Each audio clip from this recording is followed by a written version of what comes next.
আসসালামু আলাইকুম সবাইকে। কেমন আছেন সবাই? তো অনেকদিন পরে আপনাদের মাঝে আসলাম একটা লং ভিডিও নিয়ে।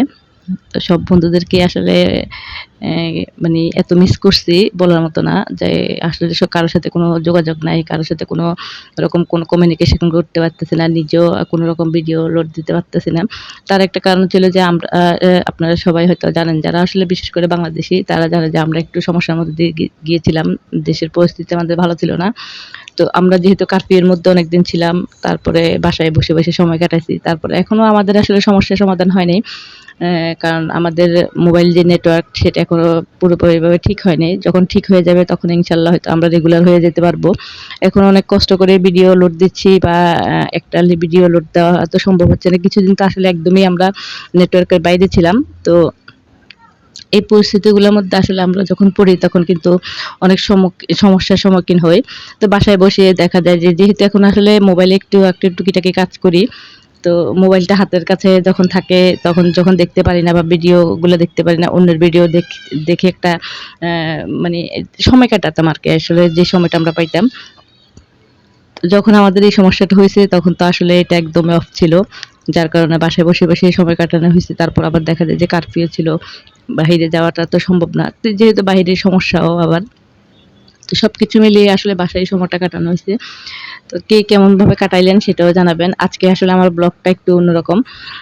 যার জন্যই কিন্তু একটু রান্নার রিলেটেড কোনো কিছুই নাই। যা আসলে কি করলাম বাসায় কাটিয়ে বসে শুয়ে এভাবেই আরকি গেল দিন।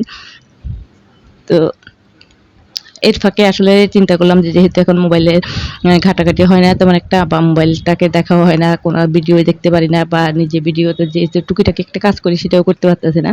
তো ঘরে অনেকগুলো জমানো কাজ ছিল সেগুলো করে ফেললাম। আর কাপড়-চোপড়গুলা আলমারি থেকে বের করলে এগুলো শুকিয়ে-টুকিয়ে রোদে-টোদে দিয়ে আসলে ওই কাজগুলা এগিয়ে রেখেছি। আর এই যেহেতু একটু বাসায় বাচ্চারা থাকে তো তাদেরকে নিয়ে আসলে সময়টা কাটানো হলো। ছাদে-টাদে উঠা একটু এই যে বাসায় আসলে বসে সময়টা কাটানো হইছে। তো এভাবে আরকি সময়টা কাটাইছি আমরা। আর সবচেয়ে বড় কথা হলো যে বাইরে বের হইতেও একটা ভয় ছিল, শঙ্কা ছিল যে বাইরে যাচ্ছে সে আসলে বাসায় কিভাবে সুন্দরভাবে বাসায় কতটুকু ফিরে আসতে পারবে বা কিছু এই ধরনের আসলে অনেক ধরনের কিছু কাজ করেছে ভিতরে। তো এই সবকিছু মিলিয়ে আসলে আমাদের একটা জীবনটা আসলে খুব ভয়াবহভাবে কাটছে কয়েকটা দিন। নিজেরাও খুব টেনশনে ছিলাম যে লোকটা বাইরে কাজ করতে যায় সে ঠিকমতো বাসায় ফিরে আসলেই আসলে দেখা যাইত যে শান্তি পাইতাম আরকি। এই একটা অবস্থার মধ্যে গিয়েছে। তারপরেও আসলে বাচ্চাদেরকে তো আসলে বোঝানো যায় না। তো ওদেরকে আসলে বাসায় টাইম পাস করার জন্য কিছু সময় বা কিছু এটা সেটা ব্যবস্থা করে দিয়েছিলাম। যেমন এই যে ফুচকা পার্টি করে দিয়েছি। ফুচকা-টুচকা খাইতো বাসায় বাচ্চারা বসে আনন্দ করত। এই জিনিসগুলো আসলে বাসায় তখন রেডি করে দিতে হয়েছে আরকি। তো এভাবে আসলে টাইম পাস করছি এই সময়গুলোতে।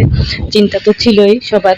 জীবন আসলে কারোর জন্যই থেমে থাকে না। মানুষ যেকোনো পরিস্থিতিতে পড়ে যেভাবেই থাকে না কেন সে কিন্তু আসলে তার নিত্য যেই কাজগুলো সেগুলো কিন্তু সে করেই যায়। তো এভাবেই কিন্তু আসলে মানুষের জীবন।